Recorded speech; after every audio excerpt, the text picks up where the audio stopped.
जय हो दोस्तों। हम शुरू करने जा रहे हैं बॉडी फ्लूइड एंड सर्कुलेशन। चलिए शुरू करते हैं। तो सर्कुलेटरी सिस्टम में क्या है? सर्कुलेटिंग फ्लूइड क्या है? ब्लड है और लिम्फ है। सर्कुलेटिंग फ्लूइड क्या है? हमारा ब्लड है और लिम्फ है। और ब्लड वेसल्स क्या है? आर्टरीज हैं, कैपिलरीज हैं और वीन्स हैं एंड पोर्टल सिस्टम है। और क्या है? पोर्टल सिस्टम है ब्लड वेसल्स के रूप में। और पंपिंग डिवाइस क्या है? पंपिंग डिवाइस हमारा क्या है? हार्ट। पंपिंग डिवाइस क्या है? हमारा हार्ट। तो ब्लड क्या है? Blood is a fluid connective tissue है। ब्लड क्या है? फ्लूइड कनेक्टिव टिश्यू है। हिमेटोलॉजी किसे कहते हैं? Study of blood and it's diseases. Blood की स्टडी और इसके द्वारा होने वाली डिजीज की स्टडी को ही क्या कहते हैं? हिमेटोलॉजी कहते हैं। अब समझ रहे हैं ब्लड का कंपोजिशन। क्या समझेंगे? ब्लड का कंपोजिशन। तो ब्लड में क्या है? ब्लड का कंपोजिशन। तो ब्लड में प्लाज्मा है और क्या है? फॉर्म्ड एलिमेंट्स हैं। और क्या है? ब्लड सेल हैं। ब्लड सेल यानी कि फॉर्म्ड एलिमेंट्स। प्लाज्मा कितना है? 55% है और फॉर्म्ड एलिमेंट 45% है। तो प्लाज्मा क्या होता है? प्लाज्मा जो होता है एक्स्ट्रा कलर्ड होता है और विस्कस फ्लूइड होता है। प्लाज्मा में 90 से 92% वाटर प्रेजेंट होता है। ऑर्गेनिक सब्सटेंस प्रेजेंट होते हैं। ऑर्गेनिक सब्सटेंस कौन कौन से हैं? ग्लूकोज है, लिपिड है और क्या है? प्रोटीन है। ठीक है। और इनऑर्गेनिक सब्सटेंस क्या क्या है? सोडियम आयन है, कैल्शियम आयन है, मैग्नीशियम आयन है, कार्बोनेट आयन है और क्लोराइड आयन क्या है? इनऑर्गेनिक सब्सटेंस है। जो प्लाज्मा में प्रोटीन पाई जाती है वो 6 से 8% होती है। प्रोटीन क्या होती है? 6 से 8% होती है। तो प्रोटीन कौन कौन सी होती है? एल्ब्यूमिन होती है, प्रोथ्रोम्बिन एंड फाइब्रोजन होती है और क्या होती है? ग्लोबुलिन होती है। तो एल्ब्यूमिन का फंक्शन क्या होता है? ये हेल्प करता है ऑस्मेटिक बैलेंस में। क्या करता है? हेल्प करता है। और प्रोथ्रोम्बिन एंड फाइब्रोजन क्या करते हैं? ये क्लॉटिंग एंड कोगुलेशन में, ब्लड के कोगुलेशन एंड क्लॉटिंग में क्या करते हैं? हेल्प करते हैं। जब जब हमारी इंजरी हो जाती है, तो इंजरी या हमारा हाथ या पैर कुछ चोट लग जाती है तो ब्लड निकलने लगता है, तो उसकी क्लॉटिंग और कोगुलेशन में प्रोथ्रोम्बिन एंड फाइब्रोजन क्या करते हैं? क्लॉटिंग में हेल्प करते हैं। अब उसके बाद आ रहे हैं हम ग्लोबुलिन। ग्लोबुलिन क्या हेल्प करता है? ग्लोबुलिन जो हमारे बॉडी को डिफेंस मैकेनिज्म क्या करता है? प्रोवाइड करता है। ग्लोबुलिन ग्लोबुलिन क्या करता है? हमारी बॉडी को डिफेंस मैकेनिज्म प्रोवाइड करता है। तो ये हमारे हो गए प्रोटीन्स। अब ब्लड का जो हम देखेंगे, ब्लड में क्या क्या होता है। जैसे कि प्लाज्मा है, हमारा क्या है? प्लाज्मा है। प्लाज्मा से हम क्या कर दें? क्लॉटिंग फैक्टर को हटा दें। क्लॉटिंग फैक्टर को हटा दें तो रिमेनिंग पार्ट को क्या कहेंगे? हम सीरम कहेंगे। क्या कहेंगे? सीरम। तो सीरम इक्वल टू होता है हमारा, सीरम इक्वल टू होगा plasma plasma minus clotting factor. Plasma में से अगर हम क्लॉटिंग फैक्टर हटा दें तो हमारा क्या बचेगा? सीरम बचेगा। ब्लड किससे फॉर्म होता है? ब्लड में क्या क्या होता है? प्लाज्मा होता है, आरबीसी होती है, डब्ल्यूबीसी होती है एंड प्लेटलेट्स होती हैं। और लिम्फ में क्या प्रेजेंट होता है?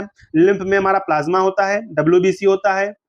प्लाज्मा और डब्ल्यूबीसी क्या होता है? लिम्फ में होता है। या फिर यूं कहें कि ब्लड में से आरबीसी आरबीसी और प्लेटलेट्स क्या कर दें? हटा दें तो हमारा जो बचे रिमेनिंग पार्ट जो बचेगा वो हमारा क्या हो जाएगा? वो हमारा लिम्फ हो जाएगा। ठीक है। अब हम देखेंगे फॉर्म्ड एलिमेंट। फॉर्म्ड एलिमेंट क्या है? Formed element, first formed element है जैसे कि आरबीसी, डब्ल्यूबीसी एंड प्लेटलेट्स हैं। ये कितने प्रेजेंट होते हैं? 45% होते हैं। तो हम फर्स्ट देखेंगे आरबीसी। क्या देखेंगे? आरबीसी। आरबीसी को ही क्या कहते हैं? इरेथ्रोसाइट्स कहते हैं। क्या कहते हैं? इरेथ्रोसाइट्स कहते हैं। तो इरेथ्रोसाइट नंबर में कितनी प्रेजेंट होती हैं? 5 मिलियन से 5.5 मिलियन प्रेजेंट होती हैं। क्या हमारी? आरबीसी प्रेजेंट होती हैं। क्या प्रेजेंट होती हैं? 5 मिलियन से 5.5 मिलियन ऑफ आरबीसी पर MM³ ऑफ ब्लड में क्या होती हैं? प्रेजेंट होती हैं। और ये रेड कलर का इरेथ्रोसाइट्स होता है। ये फॉर्म्ड कहां से होती हैं? ये बनती कहां से है? आरबीसी आरबीसी जो बनती हैं रेड बोन मैरो से फॉर्म होती हैं इन एडल्ट्स में, मतलब कि जवान लोगों में जो होती हैं रेड बोन मैरो से आरबीसी क्या होती हैं? फॉर्म होती हैं। इसका शेप कैसा होता है? बाई कॉन्केव क्या होता है? शेप होता है। बाई कॉन्केव शेप होता है, रेड कलर्ड होते हैं और आयरन कंटेनिंग कॉम्प्लेक्स प्रोटीन पाई जाती है। क्या पाई जाती है? आयरन कंटेनिंग कॉम्प्लेक्स प्रोटीन पाई जाती है, जिसे हम हीमोग्लोबिन कहते हैं। जिसे क्या कहते हैं? हीमोग्लोबिन कहते हैं। इवरी 100 ml ऑफ ब्लड में, इवरी 100 ml ऑफ ब्लड में हमारा 12 से 16 ग्राम 12 से 14 ग्राम क्या प्रेजेंट होता है? हीमोग्लोबिन प्रेजेंट होता है। रोल क्या होता है आरबीसी का? आरबीसी का रोल होता है रेस्पिरेटरी गैसेस को क्या करता है? ट्रांसपोर्ट करता है। रेस्पिरेटरी गैसेस को क्या करता है? ट्रांसपोर्ट करता है। लाइफ स्पेन कितनी होती है? 120 डेज की होती है। और ग्रेव यार्ड ऑफ आरबीसी मतलब कि आरबीसी जब डेड हो जाती हैं तो कहाँ जाकर के स्टोर होती हैं? स्टोर होती है स्प्लीन में। इसीलिए स्प्लीन को क्या कहते हैं? ग्रेव यार्ड ऑफ आरबीसी कहते हैं। अब मुझे एक क्वेश्चन ये बताओ कि जो रेस्पिरेटरी गैसेस हैं वो आरबीसी से ऑक्सीजन कितने परसेंट ट्रांसपोर्ट होती है और हमारी कार्बन डाइऑक्साइड कितने परसेंट ट्रांसपोर्ट होती है, ठीक है, बताना। अब सेकंड क्या है, प्लेटलेट्स। हम किसके बारे में पढ़ेंगे, प्लेटलेट्स के बारे में हम पढ़ेंगे। तो प्लेटलेट्स को ही क्या कहते हैं, थ्रोम्बोसाइट्स कहते हैं। क्या कहते हैं, थ्रोम्बोसाइट्स कहते हैं। प्लेटलेट्स को क्या कहते हैं, थ्रोम्बोसाइट्स कहते हैं। इनका नंबर कितना होता है, ये 1.5 लाख से 3 लाख पर एमएम होती हैं। 1.5 लाख से 3 लाख होती हैं पर एमएम क्यूब ऑफ ब्लड में क्या होती हैं, प्रेजेंट होती हैं। ये प्रोड्यूस्ड कहाँ से होती हैं, ये प्रोड्यूस्ड होती हैं मेगा कैरियोसाइट। मेगा कैरियोसाइट को क्या कहते हैं, मेगा कैरियोसाइट क्या होती है, special cell of bone marrow. Bone marrow की क्या होती हैं, स्पेशल सेल होती हैं, special cell in the bone marrow. Bone marrow में जो स्पेशल सेल होती हैं उसी को क्या कहते हैं, मेगा कैरियोसाइट्स कहते हैं। क्या कहते हैं, मेगा कैरियोसाइट्स कहते हैं। और मेगा कैरियोसाइट से क्या प्रोड्यूस होती है, हमारी प्लेटलेट्स प्रोड्यूस होती हैं। इनका इन्वॉल्व किसमें होती हैं प्लेटलेट्स, हमारी जो प्लेटलेट्स इन्वॉल्व होती हैं कोगुलेशन ऑफ ब्लड में और क्लॉटिंग ऑफ ब्लड में क्या होती हैं, इन्वॉल्व होती हैं। अगर हमारा प्लेटलेट्स का नंबर मान लीजिए डिक्रीज हो गया, प्लेटलेट्स का क्या हो गया, नंबर डिक्रीज हो गया, तो क्या हो गई, क्लॉटिंग डिसऑर्डर आ जाएगा। क्या आ जाएगा, क्लॉटिंग डिसऑर्डर आ जाएगा। फिर हमारा जो ब्लड होगा वो क्लॉट नहीं होगा। जब ब्लड क्लॉट नहीं होगा तो एक्सेसिव लॉस ऑफ ब्लड होगा। क्या होगा, excessive loss of blood from the body. Body से क्या होगा, एक्सेस में हमारा ब्लड लॉस होगा अगर हमारी प्लेटलेट्स क्या हो गई, डिक्रीज हो गई। चलिए आगे देखते हैं हम ल्यूकोसाइट्स। ल्यूकोसाइट्स क्या होती हैं, ल्यूकोसाइट्स को ही क्या कहते हैं, डब्ल्यूबीसी कहते हैं। क्या कहते हैं, डब्ल्यूबीसी। ल्यूकोसाइट्स को क्या कहते हैं, डब्ल्यूबीसी कहते हैं। इनका नंबर कितना होता है, इनका 6000 to 8000 पर एमएम क्यूब ऑफ ब्लड। पर एमएम क्यूब ऑफ ब्लड में कितनी प्रेजेंट होती हैं, 6000 to 8000 प्रेजेंट होती हैं। ल्यूकोसाइट्स में क्या होता है, हीमोग्लोबिन क्या होता है, एब्सेंट होता है। न्यूक्लिएटेड होती हैं और शॉर्ट लिव्ड होती है। इनका मतलब कि जो लाइफ स्पेन होती है वेरी वेरी शॉर्ट लिव्ड होती है। मान लीजिए कि 1 या 2 वीक्स होती है हमारी डब्ल्यूबीसीएस की लाइफ स्पेन। इनकी 2 कैटेगरी है, ल्यूकोसाइट्स की हमारी कितनी है, 2 कैटेगरीज है। फर्स्ट है ग्रेनुलोसाइट्स और सेकंड है एग्रेनुलोसाइट्स। तो ग्रेनुलोसाइट्स क्या होती हैं, जिसमें साइटोप्लाज्म में क्या प्रेजेंट हो, ग्रेन्यूल्स प्रेजेंट हो। क्या प्रेजेंट हो, ग्रेन्यूल्स प्रेजेंट हो, तो उसको क्या कहते हैं, ग्रेनुलोसाइट्स कहते हैं। और ग्रेनुलोसाइट्स को थ्री पार्ट्स में डिवाइड किया गया है। थ्री पार्ट्स में क्या किया गया है, डिवाइड किया गया। फर्स्ट है न्यूट्रोफिल्स, सेकंड है बेसोफिल्स, फिर है एसिनोफिल्स। और एसिनोफिल्स को ही क्या कहते हैं, एसिडोफिल्स भी कहते हैं। चलिए हम न्यूट्रोफिल्स जो होती हैं हमारी 60 to 80% होती हैं। कितनी होती हैं, 60 to 65% हमारी न्यूट्रोफिल प्रेजेंट होती हैं। बेसोफिल सबसे लेस अमाउंट में प्रेजेंट होती है, कितनी होती है, 0.5 से 1% हमारी बेसोफिल्स होती हैं। और एसिडोफिल या फिर एसिनोफिल्स कितनी प्रेजेंट होती हैं, 2 से 3% हमारी एसिनोफिल्स या फिर एसिडोफिल्स प्रेजेंट होती हैं। एसिनोफिल्स या फिर एसिडोफिल्स का फंक्शन क्या होता है, ये इन्फेक्शन को क्या करता है, रेजिस्टेंस करता है या फिर क्या करता है, रेजिस्ट करता है इन्फेक्शन को, और एलर्जिक रिएक्शन में क्या करता है, मदद करता है। ठीक है, ये हमारा क्या हो गया, एसिनोफिल्स के फंक्शन हो गए। अब हमारे हैं बेसोफिल्स। बेसोफिल्स के क्या फंक्शन होते हैं, बेसोफिल्स में जो बेसोफिल्स होते हैं उसमें 3 पार्ट्स होते हैं। बेसोफिल्स में क्या होते हैं, 3 पार्ट्स में। बेसोफिल्स में हिस्टामीन, बेसोफिल्स में क्या होता है, बेसोफिल्स में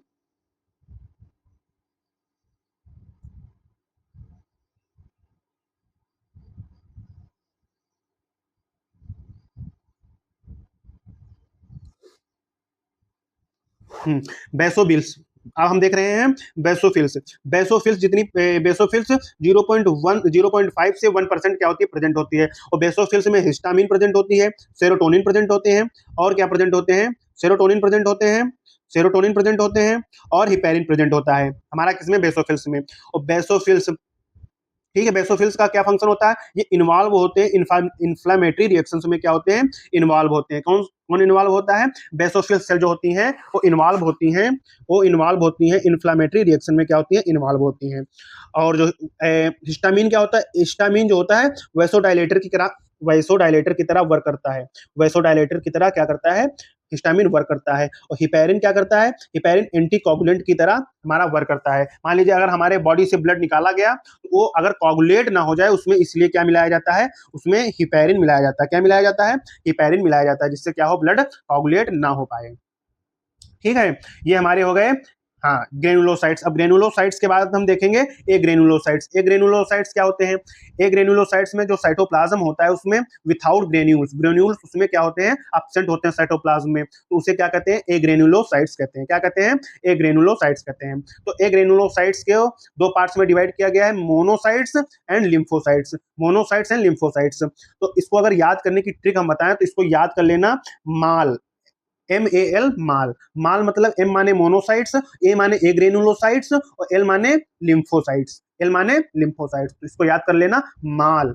हाँ, तो मोनोसाइट्स कितनी प्रेजेंट होती हैं? 6 से 8% हमारी क्या प्रेजेंट होती हैं? मोनोसाइट्स प्रेजेंट होती हैं। और लिम्फोसाइट्स कितनी प्रेजेंट होती हैं? लिम्फोसाइट्स 20 से 25% लिम्फोसाइट्स प्रेजेंट होती हैं। और लिम्फोसाइट्स का फंक्शन क्या होता है या फिर हेल्प किसमें करती हैं? ये immune response of the body, body में इम्यूनिटी को प्रोवाइड करती है। क्या? हमारी इम्यून सिस्टम को रिस्पॉन्स करती है हमारी लिम्फोसाइट्स। और लिम्फोसाइट्स टू टाइप्स की होती हैं, T lymphocytes and B lymphocytes. T lymphocytes and B lymphocytes. अब हम देख रहे हैं नेक्स्ट बढ़िया पॉइंट है हमारा न्यूट्रोफिल्स। न्यूट्रोफिल्स क्या होते हैं और मोनोसाइट्स क्या होते हैं? इसमें इसके फंक्शन नहीं दिए गए हैं ना, तो इसके फंक्शन मैंने अलग से लिख दिए हैं। तो न्यूट्रोफिल्स एंड मोनोसाइट्स जो होते हैं फाइगोसिटिक सेल होती है। क्या होती हैं? फाइगोसिटिक सेल होती हैं। क्या होती हैं? फाइगोसिटिक सेल होती हैं। ये क्या करती हैं? ये डिस्ट्रॉय कर देती हैं फॉरेन ऑर्गेनिज्म को बॉडी में एंट्री करने से पहले ही। अगर बॉडी में कोई फॉरेन ऑर्गेनिज्म इंटर कर रहा है तो उसको क्या कर देगा? न्यूट्रोफिल एंड मोनोसाइट्स डिस्ट्रॉय कर देंगे। अगर हम इसका ऑर्डर देखें इन नंबर में, अगर इन नंबर में हम ऑर्डर देखें तो सबसे ज्यादा जो होती हैं आरबीसी होती हैं, फिर प्लेटलेट्स होती हैं और फिर क्या होती हैं? डब्ल्यूबीसी होती हैं। तो सबसे ज्यादा क्या होंगी हमारी? आरबीसी होंगी, फिर प्लेटलेट्स होंगी, फिर डब्ल्यूबीसी होंगी। और डब्ल्यूबीसी में ही क्या है हमारा नंबर में डिवीजन होता है, ये क्वेश्चन इस पर आता भी है। तो डब्ल्यूबीसी में सबसे ज्यादा क्या होता है? Neutrophils, N for neutrophils. फिर होता है लिम्फोसाइट्स, एल फॉर क्या होता है? लिम्फोसाइट्स। और एम फॉर क्या होगा? Monocytes, M for monocytes. और ए फॉर एसिडोफिल्स या फिर एसिनोफिल्स। और बी फॉर बेसोफिल्स। तो इनका ऑर्डर क्या है? इनका ऑर्डर है पहले आएगी सबसे पहले न्यूट्रोफिल्स, फिर आएगी लिम्फोसाइट्स और फिर आएगी मोनोसाइट्स और फिर आएगी एसिडोफिल्स और फिर आएगी बेसोफिल्स। तो इसको याद करने की ट्रिक क्या है? इसकी याद करने की ट्रिक है नीलिमा भाभी। क्या याद कर लें? क्या याद कर लें इसको? नीलिमा भाभी के वर्ड से याद कर लें। इसका ये क्या है? निमोनिक्स है। तो निमोनिक्स क्या है इसका? नीलिमा भाभी। तो एल फॉर क्या हो जाएगा? एन फॉर क्या होगा? एन फॉर हो जाएगा N for neutrophils, N for neutrophils. और एल फॉर क्या हो जाएगा? लिम्फोसाइट्स। और एम फॉर हो जाएगा मोनोसाइट्स। ए फॉर हो जाएगा एसिडोफिल्स और बी फॉर भाभी मतलब हो जाएगा बेसोफिल्स। तो इसको याद करने की ट्रिक यही है। क्या है? कि न्यूट्रोफिल्स, इसकी याद करने की ट्रिक यही है। ठीक है, इसकी याद करने की ट्रिक है नीलिमा भाभी। क्या है इसकी याद करने की ट्रिक? नीलिमा भाभी। देखेंगे ब्लड ग्रुप देखेंगे तो ब्लड ग्रुप जो है उसकी टू ग्रुपिंग है, ABO ब्लड ग्रुपिंग के बेस पे और RH ग्रुप के बेस पे क्या है हम उसको क्या किए हैं? टू ग्रुप में डिवाइड किए हैं। तो ब्लड ग्रुप जो ABO है ब्लड ग्रुप है उसमें चार ब्लड ग्रुप है। ए ब्लड ग्रुप है, बी है, AB है एंड O है। इतने क्या है हमारे ब्लड ग्रुप प्रेजेंट हैं। तो हम आप देख रहे हैं ब्लड ग्रुप ए के बारे में। और एक छोटी सी जानकारी बता रहे हैं, तो एंटीबॉडी जो प्रेजेंट होती हैं, जो एंटीजन प्रेजेंट होते हैं वो आरबीसी पे प्रेजेंट होते हैं और जो एंटीबॉडीज प्रेजेंट होती हैं वो प्लाज्मा में प्रेजेंट होती हैं। देखो आरबीसी के ऊपर क्या प्रेजेंट होते हैं? एंटीजन प्रेजेंट होते हैं। और जो हमारी एंटीबॉडी प्रेजेंट होती है वो प्लाज्मा में प्रेजेंट होती है। क्या प्रेजेंट होती है? प्लाज्मा में एंटीबॉडी प्रेजेंट होती है। अब हम देख रहे हैं ब्लड ग्रुप ए। जो ब्लड ग्रुप ए है उसमें कौन कौन सी एंटीजन प्रेजेंट होते हैं? उसमें only and only A antigen present होता है। कौन एंटीजन प्रेजेंट होगा? ए प्रेजेंट होगा। और एंटीबॉडी कौन सी प्रेजेंट होगी? एंटीबॉडी बी प्रेजेंट होगी। इसलिए जो ब्लड ग्रुप ए है वो ओनली एंड ओनली ए से ब्लड ले सकता है और ब्लड ग्रुप ओ से क्या ले सकता है? ब्लड ले सकता है। तो ए से ब्लड ग्रुप ले सकता है, ए से ब्लड ले सकता है और ओ से ब्लड ले सकता है हमारा ब्लड ग्रुप ए। अब हम देखते हैं blood group B. Blood group B वाले पे क्या होता है? एंटीजन जो प्रेजेंट होते हैं बी एंटीजन प्रेजेंट होते हैं और एंटीबॉडी क्या प्रेजेंट होती है? ए एंटीबॉडी प्रेजेंट होती है। इसलिए जो ब्लड ग्रुप बी है वो ए से ब्लड ग्रुप नहीं लेगा, वो किससे लेगा? वो सिर्फ लेगा बी एंड ओ से क्या लेगा? ब्लड ग्रुप ले लेगा। हमारा जो ब्लड ग्रुप ए है तो बी और ओ से ब्लड ग्रुप लेगा। अब हम देख रहे हैं ब्लड ग्रुप ए बी। तो ब्लड ग्रुप ए बी में जो एंटीजन प्रेजेंट होंगे आरबीसी के ऊपर वो प्रेजेंट होंगे A and B antigen present होंगे आरबीसी के ऊपर। और इसमें प्लाज्मा में कोई भी एंटीबॉडीज नहीं प्रेजेंट होती हैं। इसलिए जो ए बी ब्लड ग्रुप है वो सभी से ब्लड ग्रुप ले लेता है क्योंकि इसके पास क्या है? एंटीबॉडीज एब्सेंट है। एंटीबॉडीज क्या है? एब्सेंट है। इसलिए ए बी से भी ब्लड ग्रुप ले लेगा, ए से भी ले लेगा, बी से भी ले लेगा, ओ से भी ब्लड ग्रुप हमारा ए बी ब्लड ग्रुप ले लेगा। इसलिए इसको क्या कहते हैं? यूनिवर्सल यूनिवर्सल रिसिपिएंट कहते हैं। क्या कहते हैं? यूनिवर्सल रिसिपिएंट कहते हैं, क्योंकि ए बी जो ब्लड ग्रुप है वो सभी से ब्लड ग्रुप क्या करेगा? ब्लड ग्रुप ले लेगा, क्योंकि इसके पास क्या होती हैं? No antibodies in plasma, plasma में कोई एंटीबॉडीज नहीं प्रेजेंट होती हैं। अब हम देख रहे हैं ब्लड ग्रुप ओ के बारे में। तो ब्लड ग्रुप जो ओ है, ब्लड ग्रुप ओ है, उसमें एंटीजन एब्सेंट होते हैं। क्या एब्सेंट होते हैं? आरबीसी पर कोई भी एंटीजन क्या होते हैं? नहीं प्रेजेंट होते हैं। और एंटीबॉडीज दोनों प्रेजेंट होती हैं। एंटीबॉडीज क्या होंगी? दोनों प्रेजेंट होगी। अगर एंटीबॉडीज ए एंड बी दोनों प्रेजेंट है तो ये दोनों से ब्लड ग्रुप ब्लड नहीं ले सकता है, ना ए से ले सकता है, ना बी से ले सकता है ब्लड ग्रुप। तो इसलिए इसको जो ब्लड ग्रुप कोई भी डोनेट करेगा वो only and only O blood group ही क्या करेगा? डोनेट करेगा। क्या करेगा? ओ वाला ही इसको क्या कर सकता है? डोनेट कर सकता है ब्लड ग्रुप ओ वाले को। इसलिए इसको क्या कहते हैं? यूनिवर्सल डोनर कहते हैं। यूनिवर्सल डोनर इसलिए कहते हैं क्योंकि इसके पास क्या है? एंटीजन जो है एब्सेंट है। जब एंटीजन इसके पास एब्सेंट है तो ये सभी को क्या करेगा? ब्लड ग्रुप क्या करेगा? दे देगा। ए को भी दे सकता है, बी को भी दे सकता है, और क्या एबीओ ब्लड ग्रुप को भी दे सकता है, एंड ओ ब्लड ग्रुप को भी क्या कर सकता है? ब्लड ग्रुप दे सकता है। इसलिए इसको क्या कहते हैं? यूनिवर्सल डोनर कहते हैं। क्या कहते हैं? यूनिवर्सल डोनर कहते हैं, क्योंकि ब्लड ग्रुप जो ओ है उसके पास एंटीबॉडीज आरबीसी के ऊपर क्या है? एंटीजन जो है, एंटीजन जो आरबीसी पर है जो क्या है? एब्सेंट है, क्योंकि आरबीसी पे क्या है? एंटीजन एब्सेंट है। इसलिए ये क्या कर सकता है? ये सभी को यूनिवर्सल डोनर है, ये सभी को ब्लड ग्रुप दे सकता है। अब हम देख रहे हैं आरएच ग्रुपिंग। अब आरएच ग्रुपिंग क्या है? अब हम देखेंगे आरएच ग्रुपिंग। आरएच ग्रुपिंग जो है एनोदर एंटीजन है। क्या है? एक एनोदर एंटीजन है। अगर हम ब्लड को ट्रांसफ्यूज कर रहे हैं, दूसरे में क्या कर रहे हैं? ट्रांसफर कर रहे हैं ब्लड को, तो उसके लिए हमारा ब्लड ग्रुप मैच कराना पड़ता है। और ब्लड ग्रुप मैच कराने के साथ साथ हमें और भी एक चीज मैच करानी पड़ती है, और वो क्या है? हमारा आरएच ग्रुपिंग है। आरएच ग्रुपिंग को भी क्या करते हैं? हम मैच कराते हैं, तभी हमारा ब्लड जो है हम दूसरे बॉडी या दूसरे ह्यूमन को क्या कर सकते हैं? ट्रांसफर कर सकते हैं। तो आरएच ग्रुपिंग का मतलब क्या होता है? चलो आरएच ग्रुपिंग हम देख रहे हैं। आरएच ग्रुपिंग जो प्रेजेंट होती है similar in one present in rhesus monkey, same as it is किससे प्रेजेंट हुई थी? है रेसिसस मंकी से क्या हुई थी? प्रेजेंट हुई थी फर्स्ट। और आरएच का फुल फॉर्म ही यही होता है, रेसिसस। क्या होता है? रेसिसस। ये observe on the surface of RBC, RBC के सरफेस पर पाई जाती है। ये दो टाइप्स की होती है, आरएच पॉजिटिव होती है और आरएच निगेटिव होती है। जो आरएच पॉजिटिव होती है लगभग 80% ह्यूमन के अंदर, 80% ह्यूमन में क्या होती है? प्रेजेंट होती है। क्या प्रेजेंट होती है? हमारी आरएच पॉजिटिव क्या होती है? प्रेजेंट होती है। आरएच पॉजिटिव प्रेजेंट होती है। अब हम देख रहे हैं RH grouping. RH grouping, RH grouping should be also matched before transfusion. Transfusion के जस्ट पहले हम इसको क्या करते हैं? आरएच ग्रुपिंग को मैच कराते हैं। ठीक है, ये क्या है? ये अनिवार्य ही है। चलिए आरएच ग्रुपिंग से क्या कौन सी अगर हम आरएच ग्रुपिंग क्या हो गई? मिस मैचिंग हो गई। क्या हो गई? आरएच ग्रुपिंग की मिस मैचिंग हो गई, तो हम क्या देखेंगे आगे? इसी को क्या कहते हैं? RH incompatibility. क्या कहते हैं? आरएच इनकम्पैटिबिलिटी, मतलब आरएच ग्रुप की क्या हो जाए? मिस मैचिंग हो जाए। क्या हो जाए? आरएच ग्रुपिंग की क्या हो जाए? मिस मैचिंग हो जाए। चलिए ऑब्जर्व ये कैसे होती? ऑब्जर्व जो ये होगी, अगर मान लीजिए हम जो मदर है, मदर का जो आरएच ब्लड ग्रुप है वो आरएच निगेटिव है, ठीक है, और जो फीटस का ब्लड ग्रुप है वो आरएच पॉजिटिव ब्लड ग्रुप है, ठीक है, आरएच पॉजिटिव ब्लड ग्रुप है। अब एट द प्रेगनेंसी के समय, तो प्रेगनेंसी के समय जो सेपरेट होगा हमारा फीटस और मदर का, प्लेसेंटा के थ्रू क्या होगा? हमारे जो ब्लड ग्रुप होगी वो सेपरेट होगा, वो आपस में मैच नहीं करेंगे, ठीक है। अब ड्यूरिंग द प्रेगनेंसी के समय, अब प्रेगनेंसी के समय आ जाओ, जब प्रेगनेंसी होगी, प्रेगनेंसी के समय मतलब कि सॉरी ड्यूरिंग डिलीवरी के समय, during delivery of first child के समय, फर्स्ट चाइल्ड की डिलीवरी के समय हमारा जो मैटरनल ब्लड होता है और फीटस ब्लड होता है वो स्मॉल अमाउंट में क्या हो जाता है? एक्सपोज हो जाता है। क्या हो जाता है? एक्सपोज हो जाता है। तो फिर ऐसे केस में क्या हो जाता है? जो मदर होती है, मदर प्रिपेयर कर लेती है। क्या प्रिपेयर कर लेगी?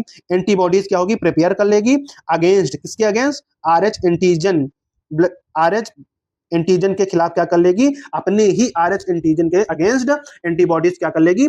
मदर जो होगी वो प्रिपेयर कर लेगी। क्या कर लेगी?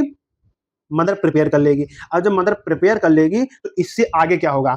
अब जब अनदर प्रेगनेंसी आएगी, अब ये फर्स्ट प्रेगनेंसी का केस हो गया, फर्स्ट प्रेगनेंसी में जो बच्चा होगा उसकी तो नॉर्मली डिलीवरी हो जाएगी। जब अनदर प्रेगनेंसी होगी, जब अनदर प्रेगनेंसी होगी तो उसमें अगर मदर का ब्लड ग्रुप क्या है? आरएच निगेटिव है और फीटस का आरएच पॉजिटिव है, तो leak into the foetus into the blood, तो इसमें जो मदर का जो ब्लड है वो लीक हो जाता है फीटस में।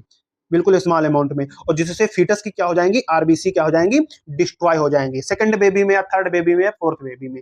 फर्स्ट बेबी के बाद जो बेबी होंगे उसमें ये क्या हो जाएगा, ब्लड ग्रुप लीक हो जाएगा, जिससे होंगी ब्लड ग्रुप से लीक होने के बाद क्या हो जाएगा, फीटस ऑफ आरबीसी क्या हो जाएंगी, डिस्ट्रॉय हो जाएंगी। आरबीसी की फीटस क्या हो जाएंगी, डिस्ट्रॉय हो जाएगी, जिसको फीटस फीटस को क्या हो जाएगी, फीटस को इरेथ्रोब्लास्टोसिस फिटाइलिस हो जाएगी, ये डिजीज उसको हो जाएगी, जिससे क्या होगी, जॉइंटिस हो जाएगी और क्या हो जाएगी, एनीमिया हो जाएगा। अब इसको अवॉइड कैसे कर सकते हैं, इसको अवॉइड करने का एक ही रीजन है, अगर इसको अवॉइड करना चाहें तो एक ही इसका वो है तरीका, वो तरीका क्या है, अगर हम क्या करें, एंटी आरएच एंटीबॉडीज जो हैं, anti Rh bodies to the mothers immediately, अगर हम एंटी आरएच बॉडीज को क्या कर दें, मदर को इमीडिएटली क्या कर दें, प्रोवाइड कर दें। कौन सी एंटीबॉडीज दी जाती है, एंटीबॉडीज का नाम है रोगम, क्या दी जाती है, रोगम दी जाती है। After delivery of the first child के जस्ट बाद क्या करें, हम इमीडिएटली उसको एंटी आरएच एंटीबॉडीज दे दें। कौन सी एंटीबॉडीज है, रोगम। तो ये क्या हो सकती है, ये कंडीशन जो इरेथ्रोब्लास्टोसिस की है कंडीशन को ये हम अवॉइड किया जा सकता है। अब हम देखें कोगुलेशन ऑफ ब्लड, क्या देखें, ब्लड का कोगुलेशन। तो ब्लड का कोगुलेशन जो होता है कैस्केड प्रोसेस के थ्रू होता है, किसके थ्रू होता है, कैस्केड प्रोसेस के थ्रू क्या होता है, कोगुलेशन ऑफ ब्लड होता है। तो कैस्केड प्रोसेस क्या होता है, कैस्केड प्रोसेस होता है लिंक्ड एंजाइम रिएक्शन, जो एंजाइम होते हैं एक दूसरे से क्या रहते हैं, लिंक्ड रहते हैं, क्या रहते हैं, लिंक्ड रहते हैं, लिंक्ड एंजाइम रिएक्शन होती है।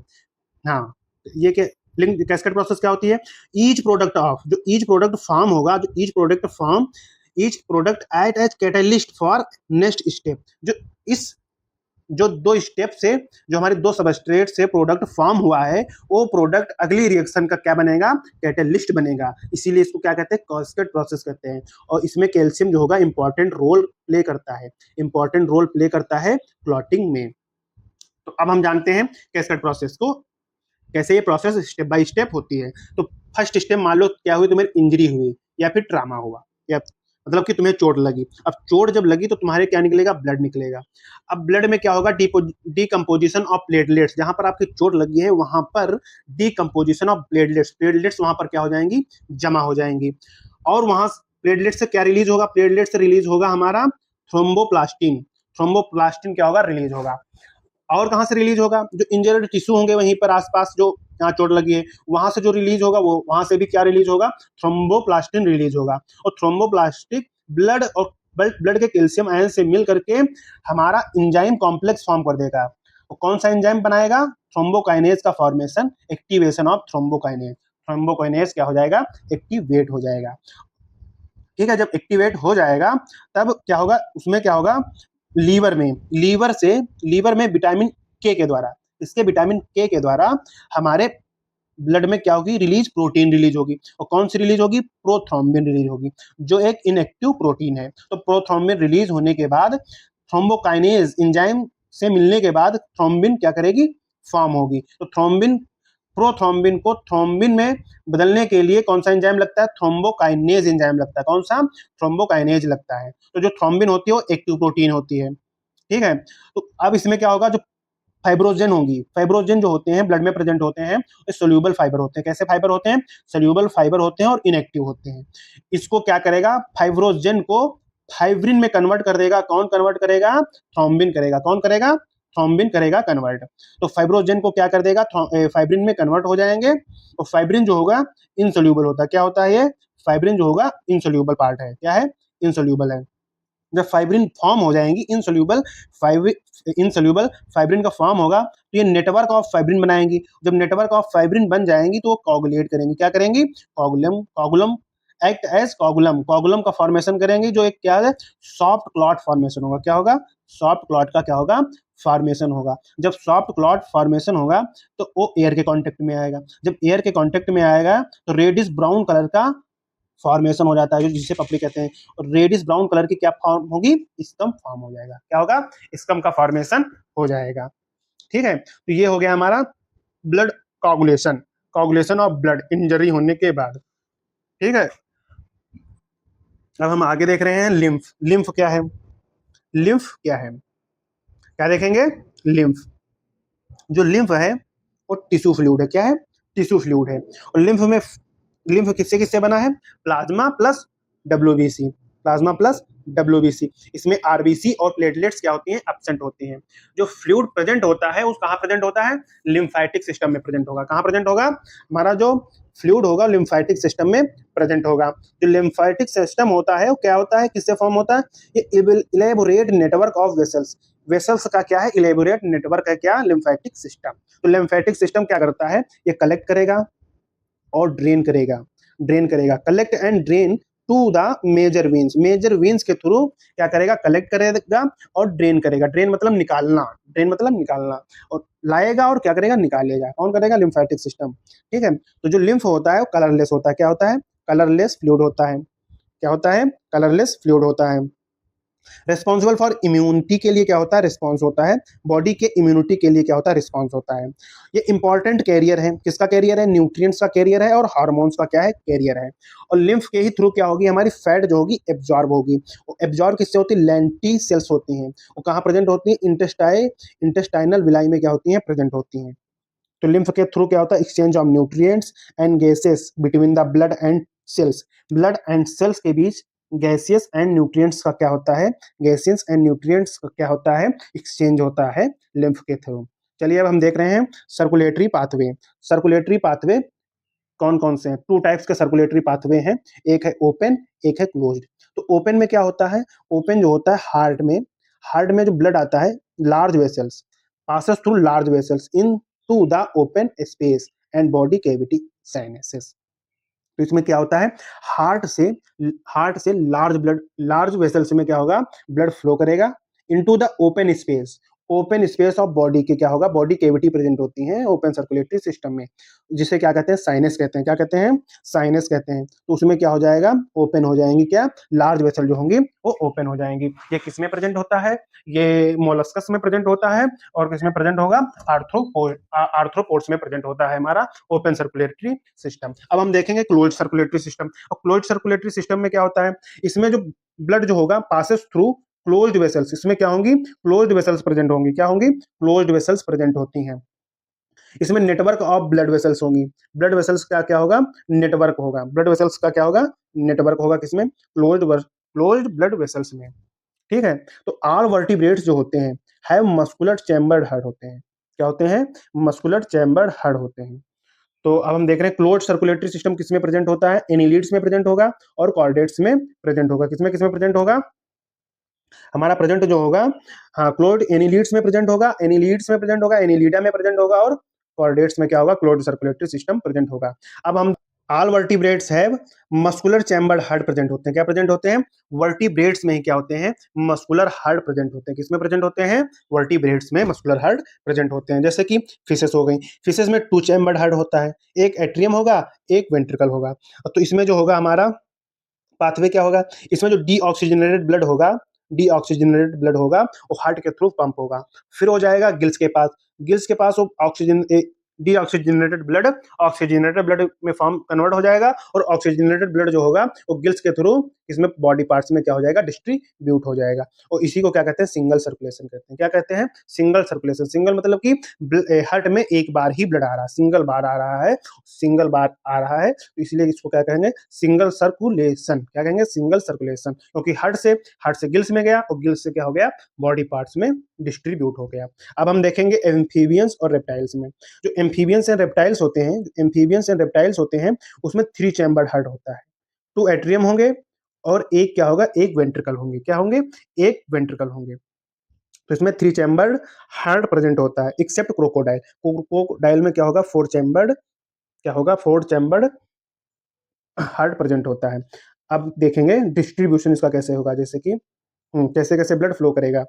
अब ब्लड जो फ्लो करेगा वो गिल्स या फिर लंग्स या फिर स्किन से फिर किस में जाएगा, लेफ्ट एट्रियम में जाएगा, और इधर बॉडी पार्ट से भी राइट एट्रियम में जाएगा। इधर गिल्स या लंग्स या फिर स्किन से क्या जाएगा, लेफ्ट एट्रियम में जाएगा, और इधर बॉडी पार्ट्स में क्या जाएगा, राइट एट्रियम में। और राइट एट्रियम में आकर के ये आपस में दोनों ब्लड वेंट्रिकल्स में आ जाएंगे, मिल जाएंगे, और वेंट्रिकल में मिलने के बाद ये फिर क्या कर जाएंगे, पंप आउट कर जाएंगे, जिससे क्या होगा, बॉडी में क्या होगा, ब्लड हमारा डिस्ट्रीब्यूट हो जाएगा। इसको कहते हैं incomplete circulation. Mixed blood, mixed blood मतलब जो वेंट्रिकल्स में ब्लड होगा, हमारा ऑक्सीजनेटेड ब्लड भी आएगा और डीऑक्सीजनेटेड ब्लड आएगा।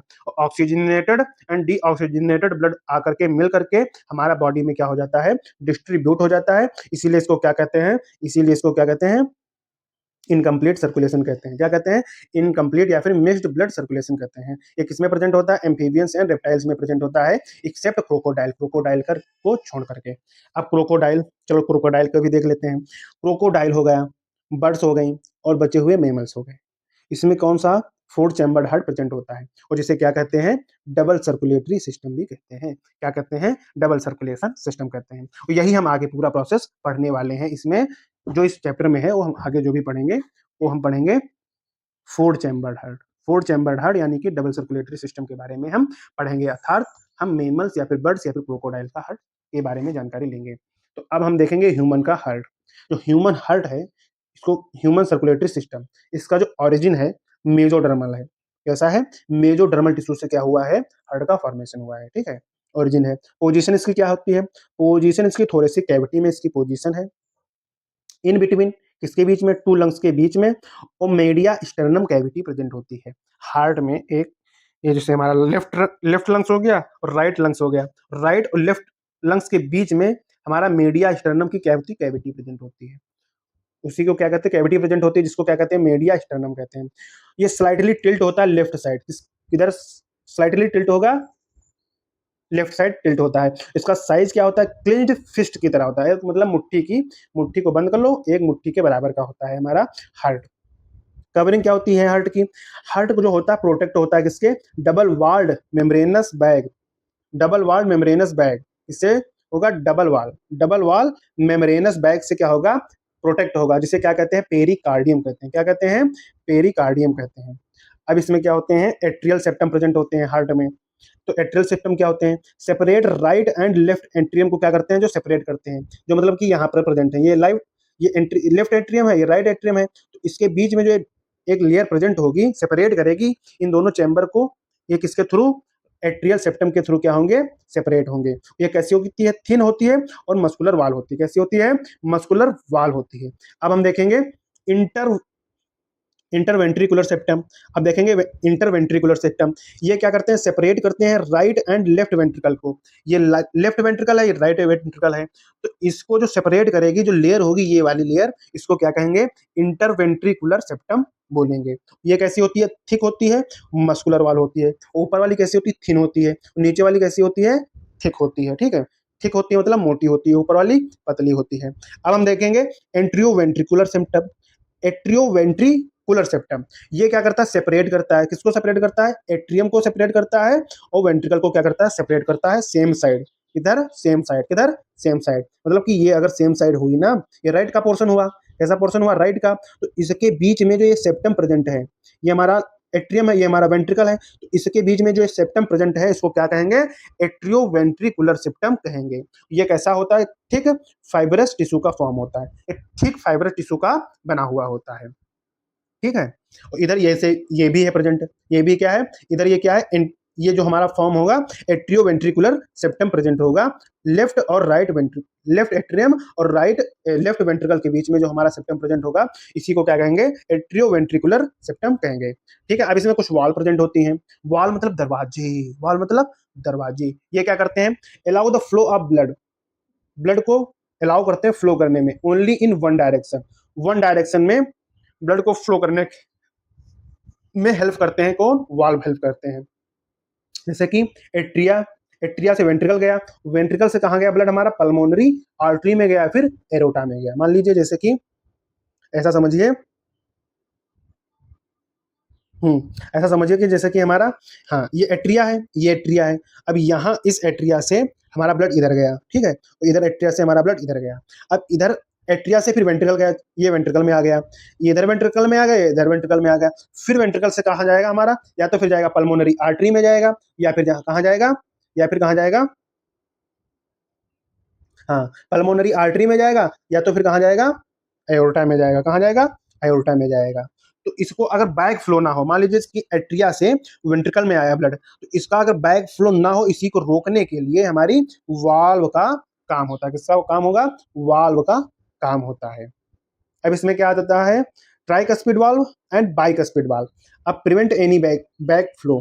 अब बैक फ्लो को रोकने के लिए दो दरवाजे होते हैं, एक ट्राइकस्पिड वाल्व होता है, एक बाइकस्पिड वाल्व होता है। और बाइकस्पिड वाल्व को ही क्या कहते हैं? मिट्रल वाल्व कहते हैं। और एक और दरवाजा होता है जिसको क्या कहते हैं? सेमीनुलर वाल्व कहते हैं। क्या कहते हैं? सेमी लुनार वाल्व कहते हैं। ठीक है। अब इनके इनके क्या कहाँ प्रेजेंट होते हैं, इनकी हम देखेंगे क्या? पोजीशन देखेंगे। क्या देखेंगे? पोजीशन देखेंगे। तो जो हमारा होता है ट्राइकस्पिड वाल्व, ट्राइकस्पिड वाल्व होता है जो प्रेजेंट होता है ओपनिंग बिटवीन, बिटवीन किसके? Right atrium and right ventricle के बीच में क्या होता है? ट्राइकस्पिड वाल्व होता है, जिसमें क्या होती है? ट्राई मस्कुलर फ्लैप्स या फिर कस्प होती हैं। क्या होती हैं? 3 मस्कुलर फ्लैप्स होती हैं। कहाँ होती है? ये देखिए ट्राइकस्पिड वाल्व। तो हमारे जो ट्राइकस्पिड वाल्व है कहाँ प्रेजेंट होती हैं? ये प्रेजेंट होंगी हमारी राइट एट्रियम और राइट वेंट्रिकल के बीच में। ये देखिए ट्राइकस्पिड वाल्व क्या होती हैं? प्रेजेंट होती हैं। बाइकस्पिड या फिर मिट्रल वाल्व कहाँ प्रेजेंट होंगी?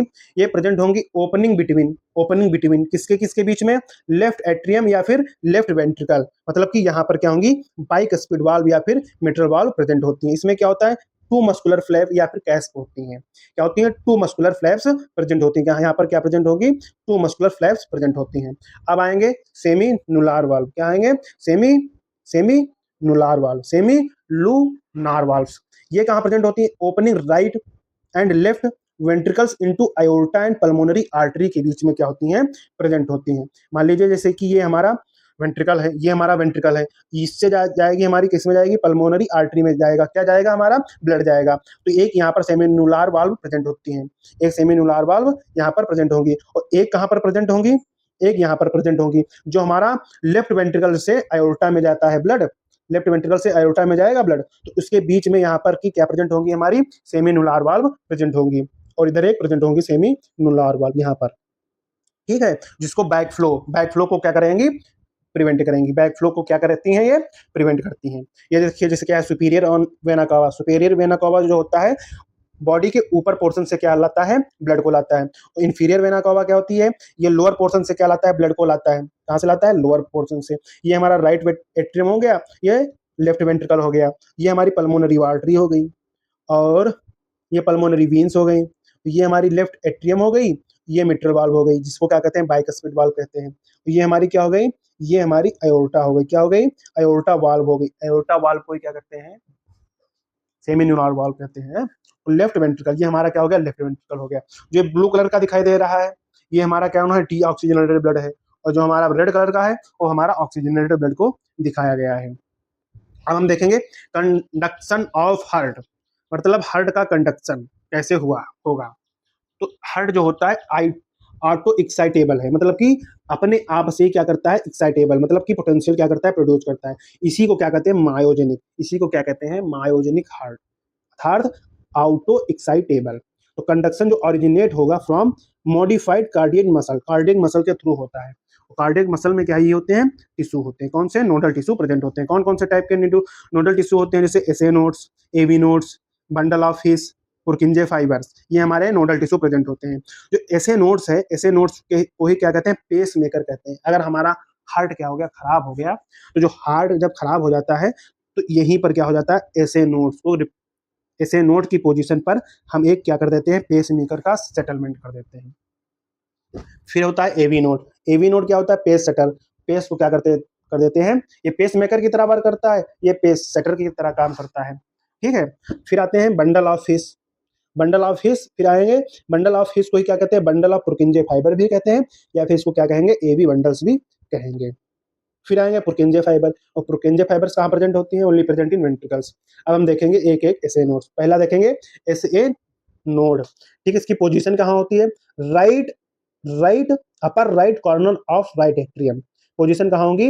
Upper right corner of right atrium, मतलब कि upper right corner of right atrium, मतलब कि इसकी पोजीशन कहीं यहाँ पर होगी। कहाँ? यहाँ पर होगी। ठीक है।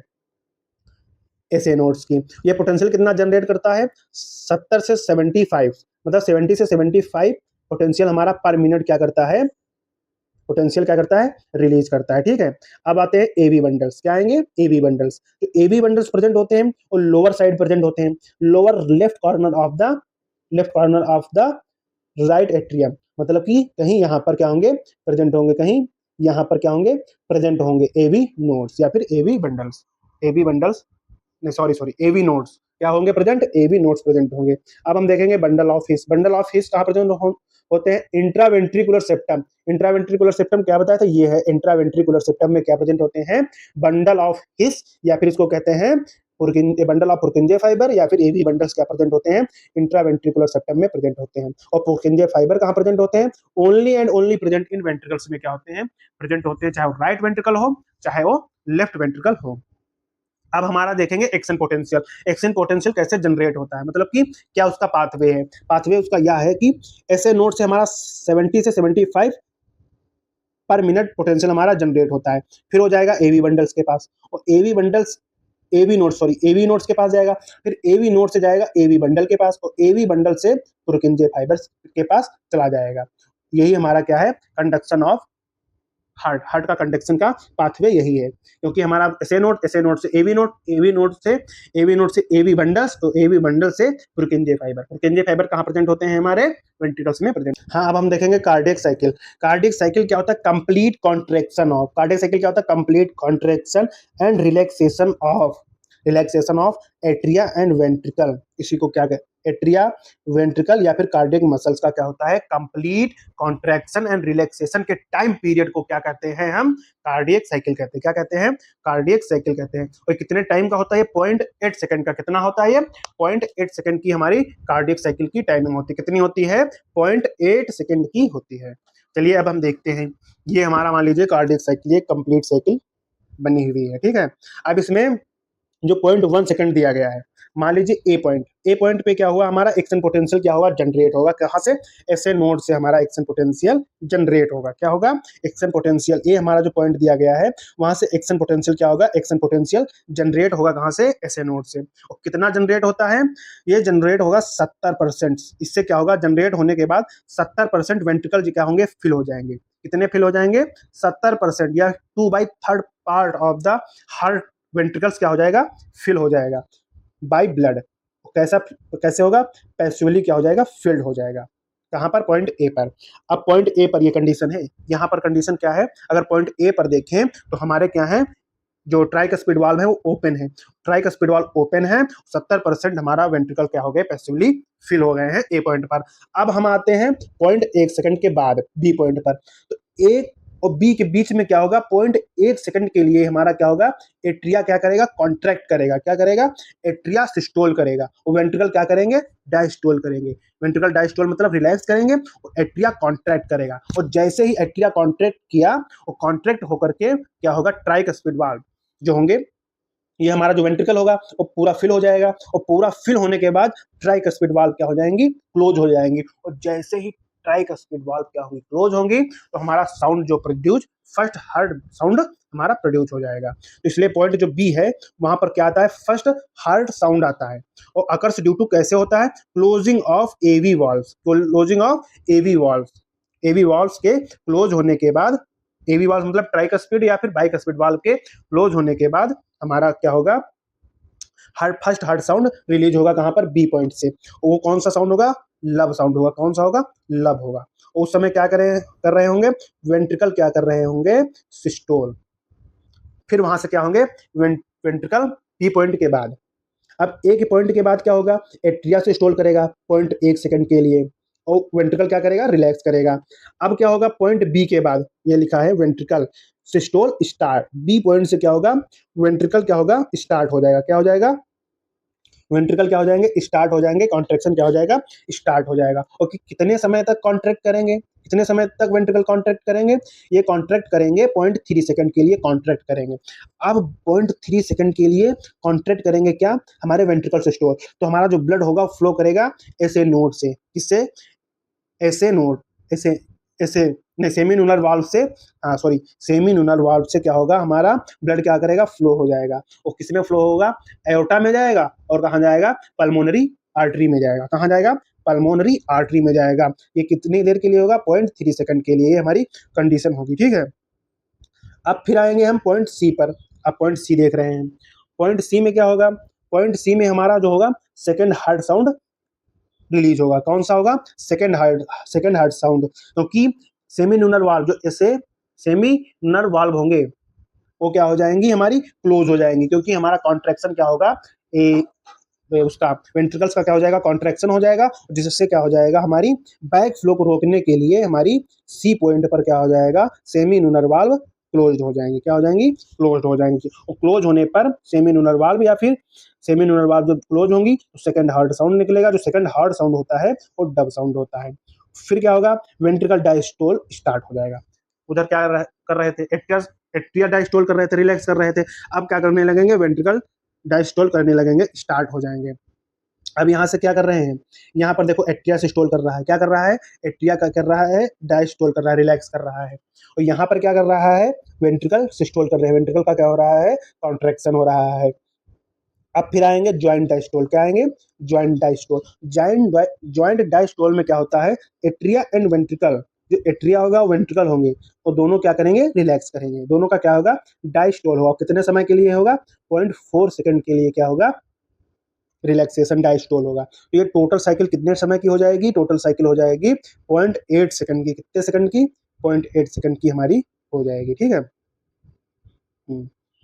अब इसको हम एक ग्राफ से समझ लेते हैं थोड़ा, ग्राफ नहीं टेबल से। ये जैसे फेजेस है, सिस्टोल, सिस्टोल मतलब कॉन्ट्रैक्शन, एट्रिया का कितनी देर के लिए कॉन्ट्रैक्शन होता है, 1 सेकंड के लिए। कौन सा, 0.1 सेकंड के लिए क्या होगा, कॉन्ट्रैक्शन होगा, 0.1, ये एरो नहीं, 0.1 सेकंड के लिए एट्रिया का सिस्टोल होता है।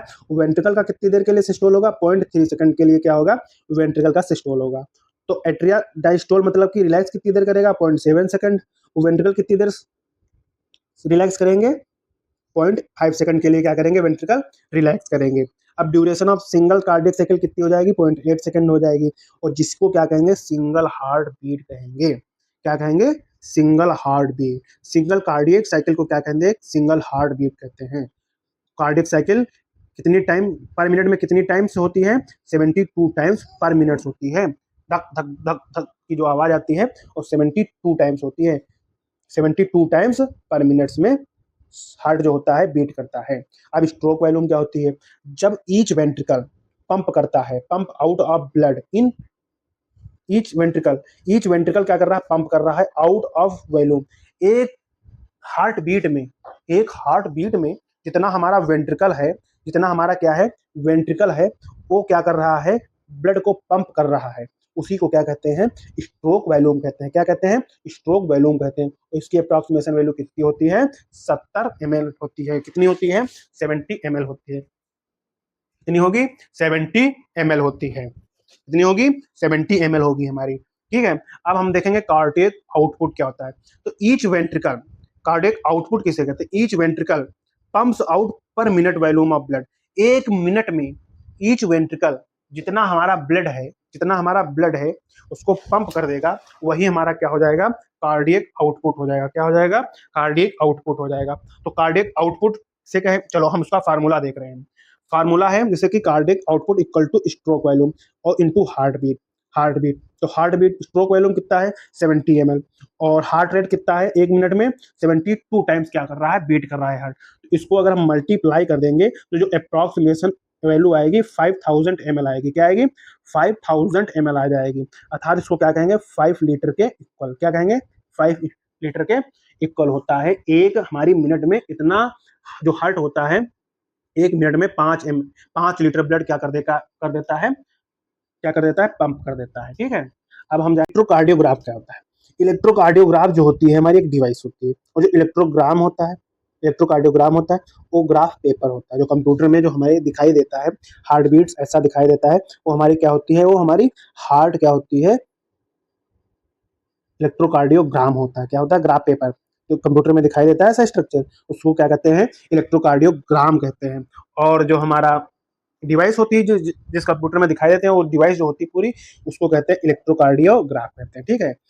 तो इसमें अगर हम बेस्ट इसकी अगर रीडिंग करने के लिए हम पेशेंट को कनेक्ट करते हैं 3 लीड, पेशेंट को कनेक्ट करते हैं 3 लीड्स। कहाँ कहाँ पर कनेक्ट करते हैं, पहली जो होगी, पहली जो 2 होंगी 3 लीड्स कनेक्ट करते हैं, जो पहली 2 लीड्स होंगी, जो पहली 2 लीड्स होंगी, अरे यार हाँ 1, ईच लीड्स रिस्ट पे हमारे कलाई पे क्या होंगी, कनेक्ट होंगी, ठीक है। रिस्ट पे लगाई जाएंगी, और जो हमारी एक लेफ्ट एंकल में क्या होगी, लगाई जाएगी। तो हमारी 3 लीड्स लगाई जाती है। अगर हम मोर डिटेल में स्टडी करेंगे ईसीजी की, तो हमारी हार्ट फंक्शंस, अगर हम मोर डिटेल में हार्ट फंक्शन की जानकारी लेना चाहते हैं, तो हम मेनी लीड्स को कहाँ कनेक्ट करेंगे, चेस्ट रीजन में क्या कर देते हैं, कनेक्ट कर देते हैं। चलिए अब हम देखते हैं इलेक्ट्रोकार्डियोग्राम के बारे में, देखते हैं जो रीडिंग आई है इलेक्ट्रोकार्डियोग्राम में। इलेक्ट्रोकार्डियोग्राम में इसको हम क्या करेंगे, स्टडी करने जाने वाले हैं। चलिए देखते हैं। जो हमारी ये पी वेव है, पी वेव से पी वेव एग्जैक्टली कौन सी वेव है, ये ए पॉइंट है, और हमारा जो ये है क्यू आर एस पॉइंट है, क्यू आर एस पॉइंट को क्या कहेंगे, बी पॉइंट कहेंगे। क्या कहेंगे, बी पॉइंट, इतना ही मानो बस। टी को क्या कहेंगे, टी को सी कहेंगे बस। अगर तुम्हें कार्डियक साइकिल समझ में आ गई है तो इलेक्ट्रोकार्डियोग्राफ एकदम सा हलवा है, एकदम इजी हो गया, एकदम इजी हो गया। तो पी वेव, वहां ए पॉइंट में हम क्या देखेंगे, देखे थे वहां पर क्या हो रही थी, एट्रिया क्या हो रही थी, स्टार्ट हो रही थी। क्या हो रही थी, स्टार्ट हो रही थी। कॉन्ट्रेक्शन क्या हो रहा था, स्टार्ट हो रहा था। तो एट्रिया क्या हो रहा था, सिस्टोल क्या हो रहा था, स्टार्ट हो रहा था। इसी को क्या कहते हैं, डीपोलराइजेशन। क्या कहेंगे, डीपोलराइजेशन। तो बोथ एट्रिया क्या हो जाएंगी, कॉन्ट्रैक्शन स्टार्ट हो जाएगा कहां पर, बी पॉइंट पर। और कितने समय के लिए होगा, 0.1 सेकंड के लिए होगा। ये हम देख चुके हैं, देखो ये देखो 0.1 सेकंड के लिए। फिर हमारी जो आएगी क्यू आर एस आएगी। तो जो क्यू आर एस होगा, तो क्यू आर एस मतलब कि बी पॉइंट, बी पॉइंट कितनी देर के लिए था, 3 सेकंड, 0.3 सेकंड के लिए। और 0.3 सेकंड में क्या हुआ था, हमारा वेंट्रिकल क्या हुए थे, वेंट्रिकल सिस्टोल हुआ था। क्या हुआ था, वेंट्रिकल सिस्टोल स्टार्ट हुआ था क्यू आर एस पे। तो क्यू आर एस पे क्या होता है, वेंट्रिकल क्या हो जाते हैं, कॉन्ट्रेक्शन स्टार्ट हो जाता है। तो वेंट्रिकल्स का क्या हो जाता है, डीपोलराइजेशन हो जाता है। तो बोथ वेंट्रिकल्स क्या हो जाते हैं, कॉन्ट्रेक्शन इनिशिएट हो जाता है। और अगर हम इंडिविजुअल की हार्ट बीट रेट को देखें तो यही देखा जाता है क्यू आर एस। तो heart beat rate of individual को कैसे, क्यू आर एस से ही क्या करते हैं, मेजर करते हैं। ये कितनी देर के लिए था, ये 0.3 सेकंड के लिए था। अब हम देखेंगे टी वेव्स। क्या देखेंगे, टी वेव्स। टी वेव्स मतलब mark the end of the systole, मतलब कि कॉन्ट्रेक्शन हमारा खत्म हो गया। तो टी वेव्स क्या दिखाता है, हमारा ज्वाइंट डाइस्टोल, मतलब कि relaxation of both atria and ventricle. इसी को क्या कहते हैं, रीपोलराइजेशन। तो इंड ऑफ सिस्टोल मतलब सिस्टोल हमारा क्या हो गया, इंड हो गया, कॉन्ट्रेक्शन इंड हो गया।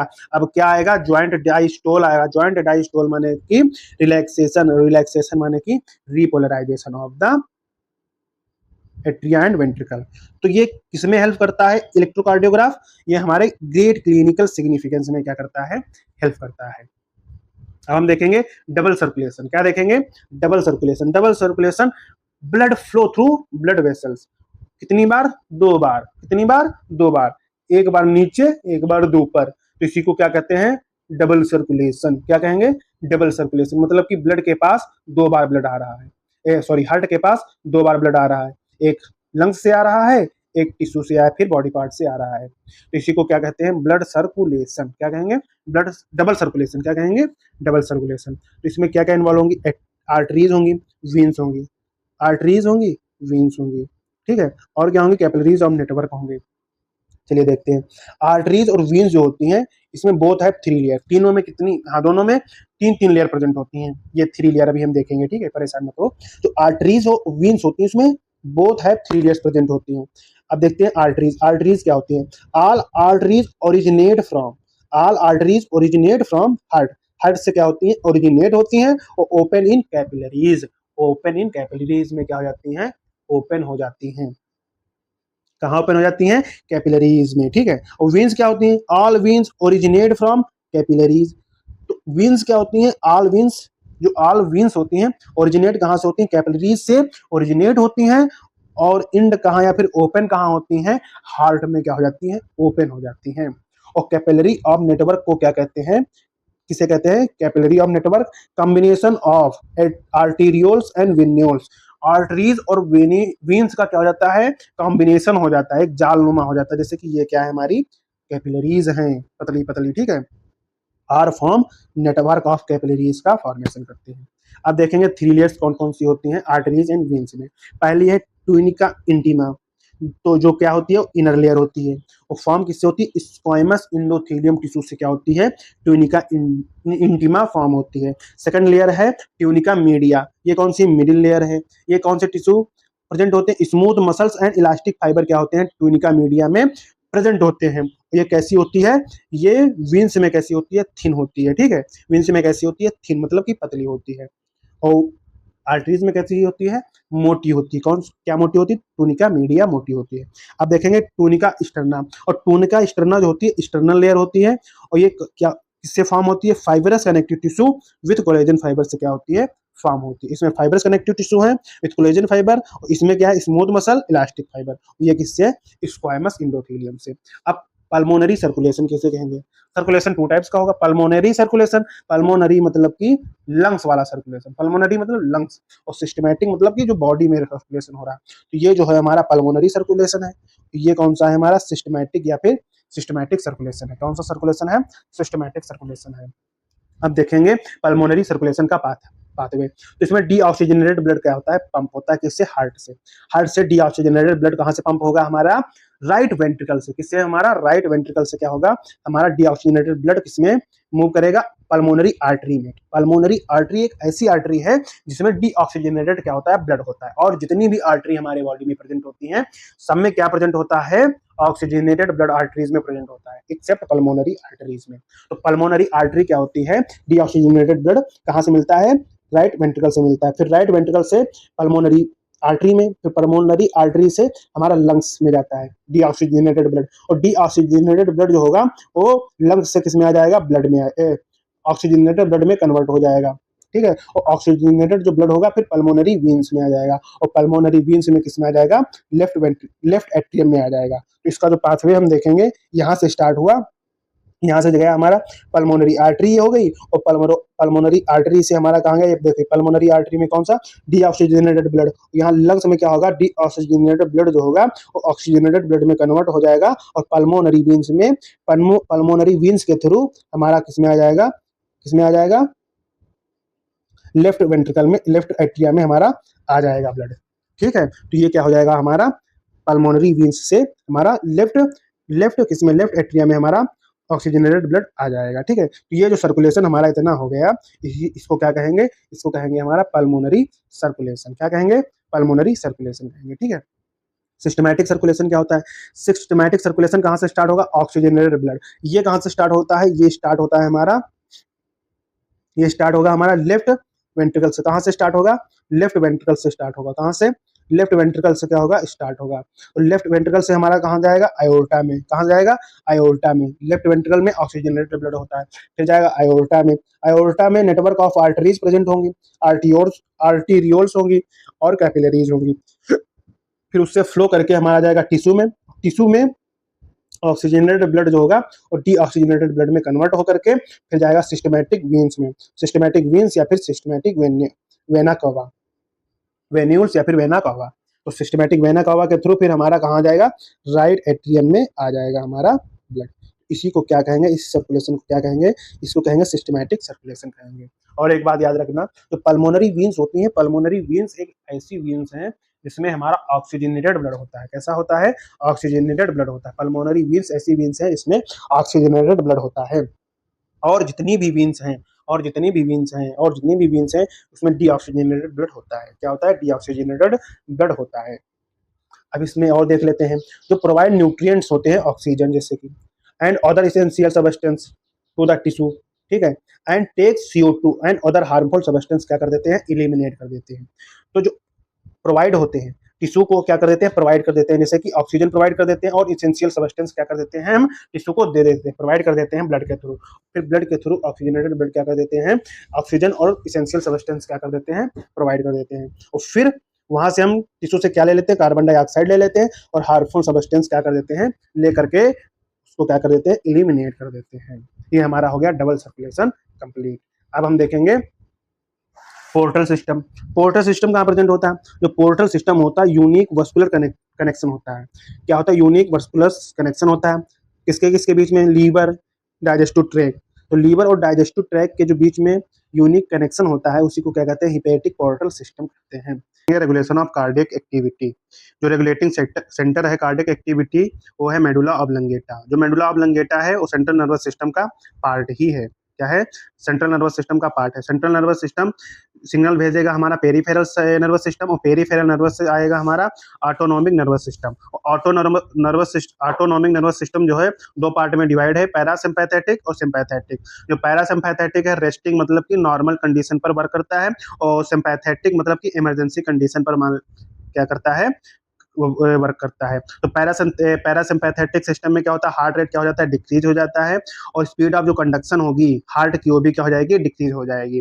जो सिम्पैथेटिक नर्वस सिस्टम है वो इमरजेंसी कंडीशन पे होता है, जिससे क्या हो जाती है, हार्ट रेट क्या हो जाता है, इंक्रीज हो जाता है, और स्पीड ऑफ कंडक्शन भी क्या हो जाती है, इंक्रीज हो जाती है। अब अनदर देखते हैं, एड्रिनल मेडुलरी हार्मोन्स भी क्या करते हैं, कार्डियक एक्टिविटी पर इफेक्ट डालते हैं। ये क्या करते हैं, इंक्रीज कर देते हैं, कार्डियक आउटपुट को क्या कर देते हैं, इंक्रीज कर देते हैं। अब हम देखेंगे disorder of cardiac, disorder of circulatory system. पहला है हाइपरटेंशन। हाइपरटेंशन मतलब कि हाई ब्लड प्रेशर, हाई मतलब हाइपरटेंशन बोले तो हाई ब्लड प्रेशर हो जाता है। नॉर्मल कंडीशन पर कितना ब्लड प्रेशर होता है हमारा, 120/80 होता है। 120 जो है सिस्टोलिक प्रेशर है, सिस्टोलिक यानी कि कॉन्ट्रैक्शन प्रेशर है, और 80 जो प्रेशर है 80 mmHg, वो हमारा जो प्रेशर है डायस्टोलिक प्रेशर है। क्या है, डायस्टोलिक प्रेशर। डायस्टोलिक बोले तो रिलैक्स कंडीशन का प्रेशर है। ये इंक्रीज होकर के कितना हो जाता है, सिस्टोलिक प्रेशर 140 हो जाता है, और डायसिस्टोलिक प्रेशर जो है वो 90 हो जाता है। ये कंडीशन हो जाती है हाइपरटेंशन। 120 से 140 प्रेशर क्या हो जाता है इंक्रीज होकर के। अब देखेंगे ब्लड प्रेशर क्या हो जाता है जब इंक्रीज हो जाता है। जब इंक्रीज हो जाएगा, जो हार्ट डिजीज होंगी, जो हार्ट की क्या होंगी, डिजीज होंगे, वो अफेक्ट कर देंगे। किस पे अफेक्ट करेंगी, वाइटल ऑर्गन पर। कौन कौन से, ब्रेन और किडनी पर क्या करेंगी, अफेक्ट डालती हैं। अब हम देखेंगे coronary artery disease. Coronary artery disease, और कोरोनरी आर्टरी डिजीज को ही क्या कहते हैं, एथेरोस्क्लेरोसिस कहते हैं। क्या कहते हैं, एथेरोस्क्लेरोसिस कहते हैं। ये क्या करता है, अफेक्ट करता है वेसल्स पर, जिससे क्या होता है, सप्लाई ऑफ ब्लड जो होती है हार्ट मसल तक अच्छे से सप्लाई नहीं हो जाती। इसका कारण क्या होता है, डिपोजिशन ऑफ कैल्शियम आयन का डिपोजिशन हो जाता है, फैट का हो जाता है, कोलेस्ट्रॉल जम जाता है, एंड फाइबर्स टिश्यू क्या हो जाते हैं, क्या हो जाते हैं, डिपोजिशन हो जाते हैं, डिपोजिट्स हो जाते हैं। क्या हो जाते हैं, डिपोजिट्स हो जाते हैं, जिससे क्या हो जाता है, लूमेन ऑफ जो आर्टरी होती है वो क्या हो जाती है, नैरो हो जाती है। क्या हो जाती है, नैरो हो जाती है। अब थर्ड क्या है, एंजीना। एंजीना को ही क्या कहते हैं, एंजीना पेक्टोरिस कहते हैं। क्या कहते हैं, एंजीना पेक्टोरिस कहते हैं। क्या कहते हैं, एंजीना पेक्टोरिस कहते हैं। इसके सिम्टम्स क्या है, एक्यूट चेस्ट पेन होता है। क्या हो जाता है, एकदम से क्या होता है, सीने में दर्द होता है। इसका कारण क्या है, नो एनफ ऑक्सीजन, जिससे क्या होती है, इनफ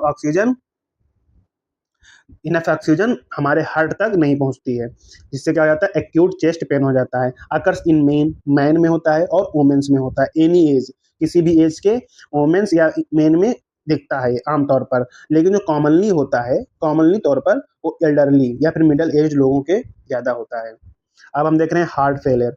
हार्ट फेलियर मतलब क्या होता है, नॉट पंपिंग ब्लड, ब्लड जो हो रहा है पंप नहीं हो रहा सही से, इफेक्टिवली इनफ टू मीट, जितना उसे पंप करना चाहिए उतना वो पंप नहीं कर पा रहा है। इसी को समटाइम कुछ कुछ समय के लिए इसको क्या, समटाइम्स इसको क्या कहते हैं, कंजेक्टिव हार्ट फेलियर कहते हैं। और किसके कारण होता है, बिकॉज, क्योंकि कंजेशन ऑफ द लंग्स का कंजेशन के थ्रू ये होता है डिजीज हार्ट फेलियर की। अब देखेंगे कार्डियक अरेस्ट। कार्डियक अरेस्ट में क्या हो जाता है, हार्ट क्या हो जाता है, स्टॉप बीटिंग मतलब कि हार्ट जो होता है बीट करना बंद कर देता है, उसको क्या कहते हैं, कार्डियक अरेस्ट कहते हैं। और हार्ट अटैक किसको कहते हैं, when the heart muscles is suddenly damaged, जिससे क्या हो जाती है, सडनली डैमेज हो जाती है क्या, हार्ट मसल, उसी को क्या कहते हैं, हार्ट अटैक कहते हैं। जिससे क्या हो जाता है, इनएडिक्वेट ब्लड सप्लाई, जिससे क्या हो जाती है, ब्लड सप्लाई नहीं हो पाती।